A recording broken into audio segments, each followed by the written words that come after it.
அனைவருக்கும் வணக்கம். நான் படித்து ரசித்த கதையை நீங்களும் படித்து கேட்டு மகிழுங்கள். கதை பிடித்திருந்தால் அனைவருக்கும் பகிருங்கள். வேலைக்கு சென்றுவிட்டு வீட்டிற்கு திரும்பி வரும்போது ஒவ்வொரு நாளும் மதியழகி 4ஆம் வகுப்பு படிக்கும் மகள் ஸ்ரீமதியை பள்ளியில் இருந்து அழைத்து கொண்டு வீட்டிற்கு வருவாள். அன்று மதியழகி வேலையை முடித்து கிளம்புவதற்கு 10 நிமிடங்கள் தாமதமாகிவிட்டது. குழந்தையை போய் கூப்பிட வேண்டும் என்று அவசர அவசரமாக பள்ளிக்கூடத்தை நோக்கி வந்தாள். பெரும்பாலான குழந்தைகள் பள்ளியில் இருந்து சென்றிருந்தனர். பள்ளிக்கு சென்று ஸ்ரீமதியை தேடிய மதியழகி பதட்டமானாள். ஸ்ரீமதியை எங்கும் காணவில்லை. ஸ்ரீமதிக்கு என்ன ஆகியிருக்குமோ என்று அவள் மனம் பரிதவிக்க தொடங்கியது. வேகமாக பள்ளிக்கூடத்து வாட்ச்மேனிடம் சென்று விசாரித்த போது அனைத்து குழந்தைகளும் சென்று விட்டதாக சொன்னார். எங்கு சென்று தேடுவது, என்ன செய்வது என்று புரியாமல் தவித்த மதியழகி தன்னுடைய கணவனுக்கு போன் செய்யலாமா வேண்டாமா என்று யோசித்தாள். மதியழகியின் கணவனின் பெயர் சந்திரன். அவனும் மதியழகியும் 6 மாதங்களுக்கு மேலாக பேசிக்கொள்வதில்லை. ஒரே வீட்டில் இருந்தும் இருவருக்கும் இடையில் எந்தவித வார்த்தைகளும் பரிமாறிக்கொள்ளப்படவில்லை. ஸ்ரீமதியே அவர்களுக்கு இடையே பாலமாக இருந்தாள். கணவன் மனைவிக்கிடையே இருந்த கருத்து வேறுபாடு அவர்களுக்கு இடையே பிரிவை ஏற்படுத்தி இருந்தது. தன்னுடைய மொபைலை எடுத்த மதியழகி சந்திரனுக்கு தொடர்பு கொள்ளலாமா என்ற யோசனையுடன் குறைந்து போய் நின்றாள். மதியழகிக்கும் சந்திரனுக்கும் திருமணமாகி 10 வருடங்கள் ஆகிவிட்டது. அவர்கள் திருமண வாழ்க்கையின் சாட்சியாக இருந்தாள் ஸ்ரீமதி. சந்திரன் தனியார் நிறுவனம் ஒன்றில் வேலை பார்த்து வந்தான். ஸ்ரீமதியை பள்ளியில் சேர்த்த போது ஏற்பட்ட செலவுகளை சமாளிக்க மிகவும் கஷ்டப்பட்டான். தனியார் பள்ளியில் தான் சேர்க்க வேண்டும் என்று உறுதியாக இருந்தாள் மதியழகி. மனைவி சொல்படியே தனியார் பள்ளி ஒன்றில் ஸ்ரீமதியை சேர்ப்பதற்கான ஏற்பாடுகளை செய்தான். பள்ளியில் சேர்க்க அதிக பணம் தேவைப்பட்டதால் அவன் மிகவும் கஷ்டங்களை சந்திக்க வேண்டியிருந்தது. அவனுடைய அம்மா சுந்தரி, டேய் சந்திரா, எதுக்குடா இவ்வளவு பெரிய ஸ்கூல்ல போய் பிள்ளையை சேர்க்கிற? ஒவ்வொரு வருஷமும் நம்ம சம்பாதிக்கிற பணம் முழுக்க பள்ளிக்கே செலவாகிவிடும். வீட்டுக்கு பக்கத்துல இருக்க பள்ளியில் சேர்த்தா போதாதா? பஸ்ல போயிட்டு வர்றதுக்கு வேற பணம் கட்ட வேண்டியிருக்கும். இதெல்லாம் தேவைதானா என்றார்.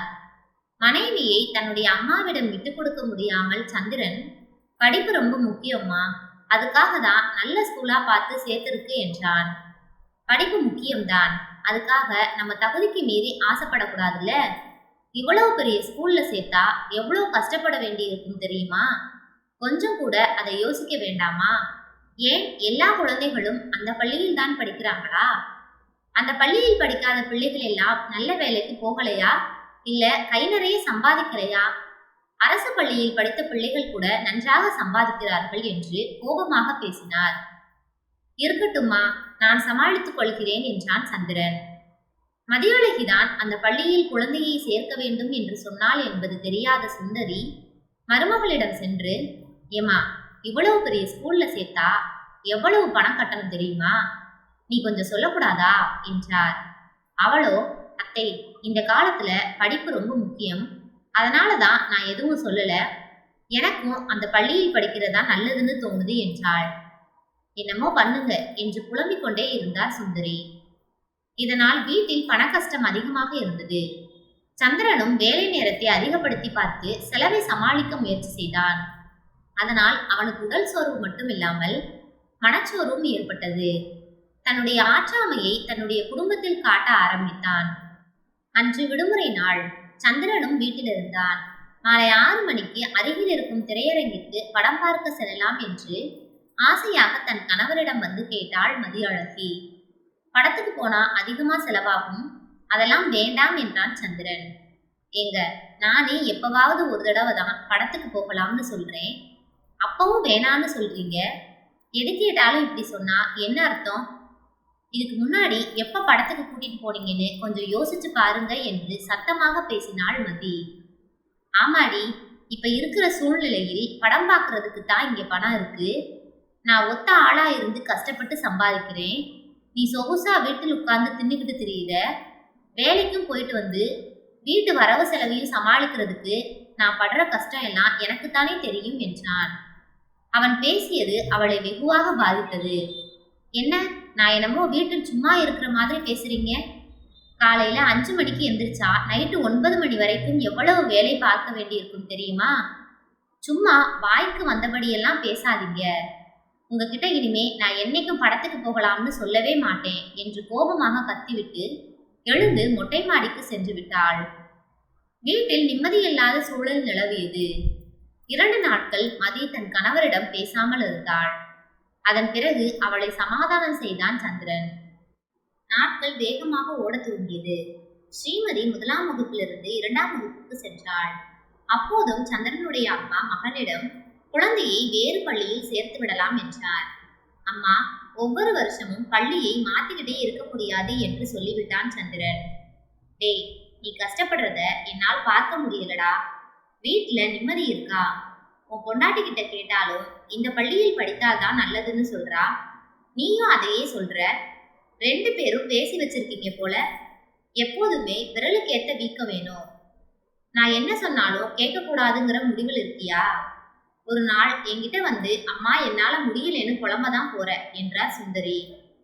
அவர் சொல்வதில் இருக்கக்கூடிய உண்மை சந்திரனுக்கு புரிந்தது. இருந்தாலும் அமைதியாக இருந்தான். நாட்கள் வேகமாக செல்ல துவங்கியது. ஸ்ரீமதி தற்போது 4ஆம் வகுப்பு படித்துக் கொண்டிருந்தாள். அன்றைய நாள் அலுவலகத்தில் சந்திரனை நீ செய்த வேலை சரியில்லை என்று அவனுடைய முதலாளி திட்டி அனுப்பினார். இன்னொரு முறை இப்படி தவறு செய்தாய் என்றால் உன்னை என்ன செய்கிறேன் பார் என்று அவர் கோபத்தில் கத்தியது அவன் காதில் ஒலித்துக் கொண்டே இருந்தது. வீட்டிற்கு வந்தவன் சோர்வாக உட்கார்ந்தான். உள்ளே இருந்து வந்த மதி தன் கணவன் வருவதை பார்த்துவிட்டு தயாராக அவனுக்கு டீ போட்டு எடுத்துக்கொண்டு வந்து அவன் கையில் கொடுத்தாள். எங்க 2 நாள்ல அரிசி தீர போதுங்க. அரிசி வாங்கணும். அப்படியே நெய்யும் வாங்கிட்டு வந்துடுங்க.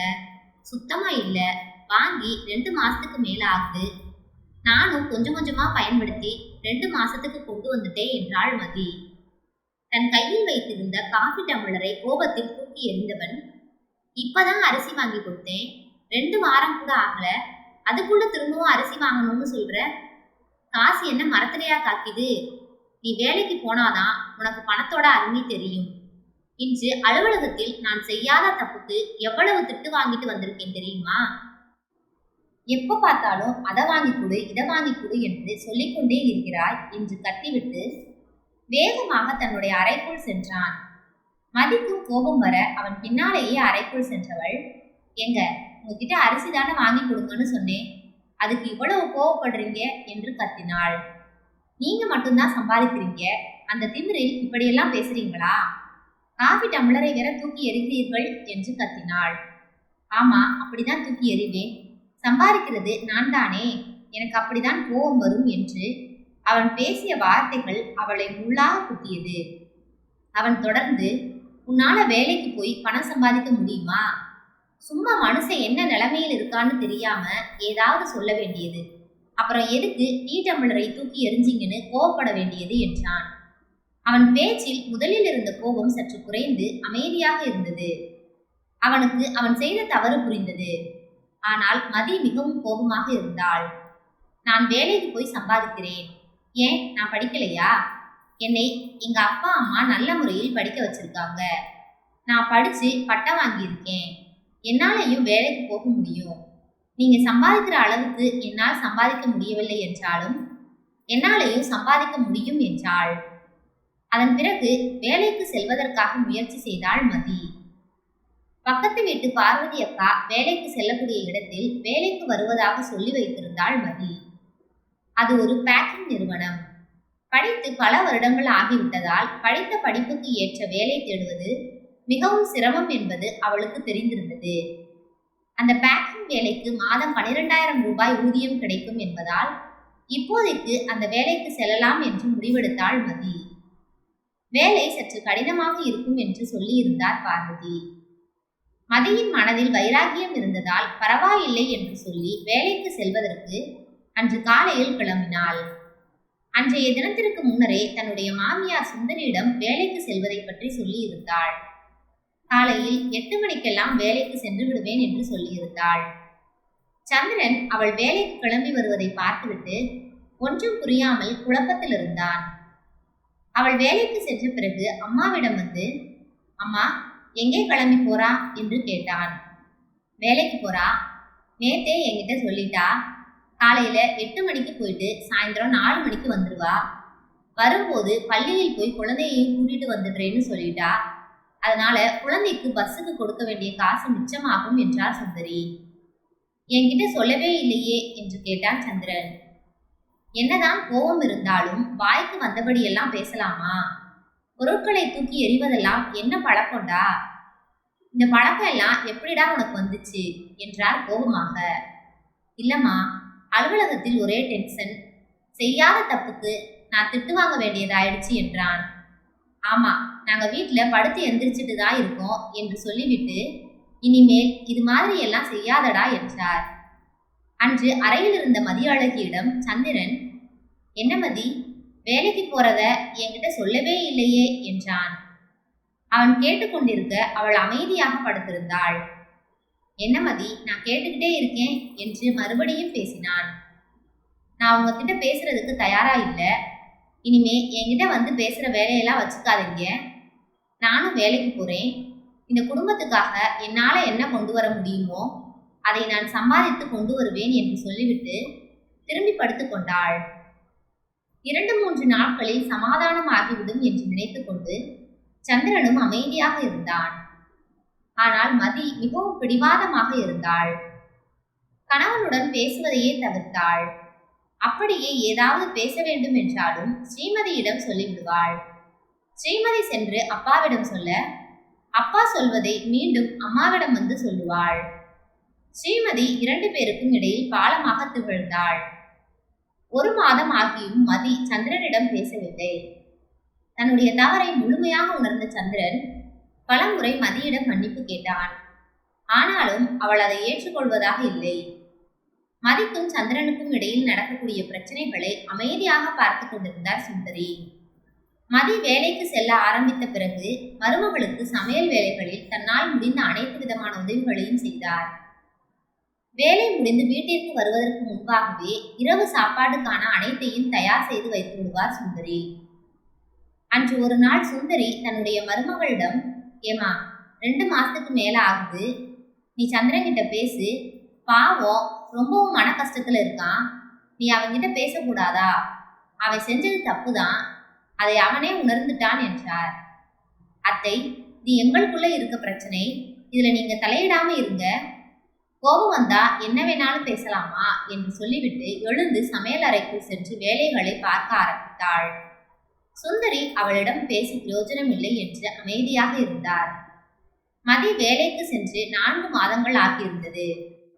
வீட்டில் நிதி நிலைமை கொஞ்சம் மேம்பட்டது. சந்திரனும் வேலைக்கு சென்றுவிட்டு உரிய நேரத்திற்கு வீட்டுக்கு வந்து சேர்ந்தான். வீட்டுக்கு தேவையான அனைத்தையும் சுலபமாக வாங்க முடிந்தது. சந்திரன் அலுவலகத்தில் இருக்கக்கூடிய பிரச்சனையை மதியிடம் சொல்லி இருந்தால் அவள் ஏதாவது யோசனை சொல்லியிருப்பாள், அல்லது நானும் வேலைக்கு போவா என்று கேட்டிருப்பாள், அல்லது நீயும் வேலைக்கு செல் என்று நான் கூட சொல்லியிருக்கலாம். அதை விட்டுவிட்டு அலுவலகத்தில் இருக்கக்கூடிய அழுத்தத்தை கொண்டு வந்து வீட்டில் காண்பித்து, இன்று வீட்டில் நிதி நிலைமை கொஞ்சம் மேம்பட்டாலும் நிம்மதி இல்லையே என்று வருத்தப்பட்டான் சந்திரன். மதி பேசினால் மட்டும் போதும், அவளுக்காக எதையும் செய்ய தயாராக இருந்தான். அன்று ஞாயிற்றுக்கிழமை மாலையில் சினிமாவிற்கு செல்வதற்காக டிக்கெட்டை எடுத்துக்கொண்டு வந்து ஸ்ரீமதியிடம் கொடுத்து அம்மாவை சினிமாவுக்கு கிளம்ப சொல்லுமாறு சொன்னான். ஸ்ரீமதி சென்று அம்மாவிடம் டிக்கெட்டை காண்பிக்க, அதை பார்த்து அவள் பெரிதாக எந்த ஒரு உணர்ச்சியும் காட்டவில்லை. அம்மா வரவில்லை என்று உங்க அப்பா கிட்ட சொல்லிவிடு என்றாள். ஸ்ரீமதியோ, அம்மா போகலாமா, படத்துக்கு போய் எவ்வளவு நாள் ஆச்சு என்றாள். நீ உங்க அப்பா கூட போயிட்டு வா, அதான் டிக்கெட் இருக்கே, அம்மா ஒன்னும் சொல்ல மாட்டேன் என்றாள் மதி. ஸ்ரீமதி அப்பாவிடம் வந்து அம்மா சொன்னதை அப்படியே சொல்ல, மனைவியை எப்படி சமாதானம் செய்வது என்று தெரியாமல் தவித்தான் சந்திரன். அப்படிப்பட்ட சூழலிலே இன்று பள்ளிக்கு குழந்தையை கூப்பிடுவதற்காக சென்ற மதியழகி குழந்தையை காணவில்லை என்றவுடன் பதறினாள். ஒருவேளை சந்திரன் வந்து கூட்டி சென்றிருக்கலாம் என்று அவளுக்கு தோன்றியது. ஏனென்றால் எப்போதாவது சீக்கிரமாக வேலை முடிந்து வீட்டிற்கு வரக்கூடியவன் பள்ளிக்கு சென்று குழந்தையை வீட்டிற்கு அழைத்து வந்து விடுவான். அப்படி வரும்போது போன் செய்து மதியழகியிடம் குழந்தையை கூட்டி செல்வதாக ஸ்ரீமதி மூலம் மனைவிக்கு போனில் தகவல் தெரிவித்திடுவார். அவர் கூட்டிக் கொண்டு சென்றிருந்தால் கண்டிப்பாக போன் மூலம் தகவல் தெரிவித்திருப்பாரே என்று யோசனையுடன் தன்னுடைய மொபைலில் இருந்து தன்னுடைய கணவனுக்கு போன் செய்தாள். வேலையில் இருந்தவன் சில வினாடிகளுக்கு பிறகு சென்று போனை எடுத்தான். மதி அழகியிடம் இருந்து போன் வந்திருப்பதை பார்த்து உற்சாகமானான். வேகமாக போனை எடுத்து சொல்லு மதி என்றான். பள்ளியிலிருந்து ஸ்ரீமதியை வீட்டுக்கு கூட்டிட்டு போனீங்களா என்றாள். இல்லையே, நான் அலுவலகத்தில் தான் இருக்கேன். நான் அப்படி கூட்டிட்டு போறதுனா உனக்கு முன்கூட்டியே தகவல் சொல்லிடுவேனே என்றான் சந்திரன். நான் பள்ளியில் தான் இருக்கேன், குழந்தையை காணோம். நான் வருவதற்கு 10 நிமிடம் லேட் ஆயிடுச்சு. குழந்தை எங்க போனான்னு தெரியல என்று அழுதபடியே சொன்னாள். மதி அழுததால் என்ன செய்வது என்று தெரியாமல் சந்திரன் அவளை முதலில் ஆறுதல் படுத்தினான். நீ அழாதே, அமைதியாக அங்கேயே இரு. நான் உடனே அலுவலகத்தில் சொல்லிட்டு வருகிறேன் என்றான். அவள் சரி என்று சொல்லிவிட்டு போனை வைத்தாள். அலுவலகத்தில் தகவல் தெரிவித்துவிட்டு வேகமாக பள்ளியை நோக்கி விரைந்தான். பள்ளியில் வாசலின் ஓரமாக நின்று கொண்டிருந்தாள் மதி. அவள் கண்களில் கண்ணீர் வடிந்து கொண்டிருந்தது. மதியழகியின் அருகில் வந்தவன் நடந்த அனைத்தையும் கேட்டுவிட்டு அருகில் இருக்கக்கூடிய ஸ்ரீமதியின் தோழி வீட்டிற்கு சென்று, ஸ்ரீமதி எப்போது சென்றால் என கேட்போம் என்றான் சந்திரன். அவன் சொன்னபடியே சரி என்று சொல்லி அவனோடு பைக்கில் ஏறி உட்கார்ந்தாள். அவள் கண்கள் கண்ணீரை கொட்டி கொண்டிருந்தன. அழாதே மதி, எங்கேயும் போயிருக்க மாட்டா என்று பேசிக்கொண்டே வந்தான். பள்ளி தோழி வீட்டிற்கு சென்று விசாரித்த போது ஒரு பாட்டி வந்து கூட்டிட்டு போனாங்க என்றாள் ஸ்ரீமதியின் தோழி. எங்க யாரா இருக்கும் என்று அதிர்ச்சியோடு கேட்டாள் மதியழகி. அம்மாவா இருக்குமோ என்றான் சந்திரன். எங்க அவங்க எதுக்கு இங்க வரப்போறாங்க? இந்த பள்ளி எங்க இருக்குன்னு கூட அவங்களுக்கு தெரியாது. ஆமா, நீ சொல்றது உண்மைதான். இந்த பள்ளி எங்க இருக்குன்னு கூட அம்மாவுக்கு தெரியாது. அடுத்து என்ன செய்யலாம் என்று யோசித்தான் சந்திரன். சரி, எதற்கும் வீட்டிற்கு சென்று ஒரு தடவை பார்த்துவிட்டு அதன் பிறகு காவல் நிலையத்திற்கு சென்று புகார் கொடுக்கலாம் என்றான். சரி என்று மதி தலையாட்ட இருவரும் பைக்கில் ஏறி வேகமாக வீட்டை நோக்கி சென்றனர். அப்போது 2 நாட்களுக்கு முன்பு சுந்தரி மதியழகியிடம் பேசியது அவளுக்கு ஞாபகத்துக்கு வந்தது. ஏமா, நம்ம ஸ்ரீமதி படிக்கிற பள்ளி எங்க இருக்கு என்றார். அத்தை, 1/2 மணி நேரம் ஆகும் என்று ஸ்ரீமதி படிக்கக்கூடிய பள்ளியின் பெயர் மற்றும் அந்த ஊர் அனைத்தையும் சொன்னாள் மதி. இதையெல்லாம் எதுக்கு கேட்குறீங்க என்றாள். இல்லம்மா, உங்களுடைய பேத்தி எங்க படிக்குதுன்னு யாராவது கேட்டா எதுவுமே சொல்ல தெரியல, அதனாலதான் உங்ககிட்ட கேட்டேன் என்றார் சுந்தரி. மதியழகி பைக்கில் வரும்போது தன்னுடைய கணவரிடம், எங்க 2 நாளைக்கு முன்னாடி அத்தை ஸ்ரீமதி எந்த பள்ளியில் படிக்கிறான்னு என்கிட்ட கேட்டாங்க. எனக்கு அப்பவே சந்தேகமா இருந்துச்சு. எதுக்கு கேட்குறீங்கன்னு கேட்டேன். என்கிட்ட கேட்குறவங்க கிட்ட சொல்ல தெரியணும் அப்படி இப்படின்னு வேற ஏதோ சொல்லி சமாளிச்சாங்க என்றாள். அப்படின்னா கண்டிப்பா அம்மா தான் கூட்டிட்டு போயிருப்பாங்க. நீ ஒன்னும் கவலைப்படாத மதி என்றான். 10 நிமிடங்களில் வீட்டிற்கு வந்து சேர்ந்தனர். வீட்டு வாசலில் ஸ்ரீமதி விளையாடி கொண்டிருந்தாள். ஸ்ரீமதி, உன்னை யார் இங்க கூட்டிட்டு வந்தது என்று கேட்டாள் மதி. பாட்டி தான் கூட்டிட்டு வந்தாங்க என்றாள். மதி கோபமாக உள்ளே வந்தாள். பின்னாலேயே சந்திரனும் வந்தான். அத்தை, குழந்தையை கூட்டிட்டு வர்றதையெல்லாம் முன்னாடியே சொல்ல மாட்டீங்களா? நான் பதறி போயிட்டேன் என்றாள் மதி. பதறி போய் என்ன செஞ்ச? உன்னோட புருஷனுக்கு தானே போன் பண்ணி பேசின என்றார் சுந்தரி. அப்போதுதான் அவளுக்கு ஞாபகம் வந்தது, தன் கணவனோடு சேர்ந்து வந்தது. பாத்தியா, உனக்கு ஒண்ணுனா உன் கணவன் தான் எப்பவும் வந்து நிற்பான். அப்படி இருக்கும்போது 2 பேரும் பேசாமலேயே இருந்தால் என்ன அர்த்தம்? அவனை விட்டுட்டு உன்னால இருக்க முடியாது. அவனுக்கு நீ இல்லைன்னா கையும் ஓடாது காலும் ஓடாது. அப்படி இருக்கும்போது கோபத்துல அவன் ஏதோ சொல்லிட்டான்னு இப்படியே எத்தனை வருஷத்துக்குமா இருக்க முடியும்? அதனாலதான் யோசிச்சு இந்த மாதிரி செஞ்சேன், என்னை மன்னிச்சிடுமா என்றார் சுந்தரி. டேய், பொண்டாட்டினா உனக்கு அவ்வளவு இளக்காரமா போச்சா? நீங்க வேலைக்கு போயிட்டு வந்தா வீட்டுல இருக்கிறவங்க எல்லாம் சும்மா இருக்காங்கன்னு நினைப்பு. ஒரு நாள் வீட்டுல இருக்க வேலைகளை காலையில இருந்து நைட்டு வரைக்கும் செஞ்சு பார்த்தாதான் தெரியும். இனிமேலாவது ஒழுக்கமா நடந்துக்கிற வழிய பாரு என்றார். மதியிடம் பேசியதில் அவன் முகம் பிரகாசமாக இருந்தது. அதன் பிறகு வீட்டில் இருக்கக்கூடிய அனைத்து வேலைகளையும் கணவன் மனைவி இருவரும் சேர்ந்து செய்து கொண்டனர். நிதி நிலைமையும் கொஞ்சம் நல்லபடியாக இருந்ததால் வீட்டில் நிம்மதி இருந்தது. நன்றி. கதை பிடித்திருந்தால் லைக் பண்ணுங்க, ஷேர் பண்ணுங்க, சப்ஸ்கிரைப் பண்ணுங்க. உங்களுடைய கருத்துக்களை கமெண்ட் பாக்ஸில் தெரிவிக்கவும். தங்கள் ஆதரவிற்கு நன்றி.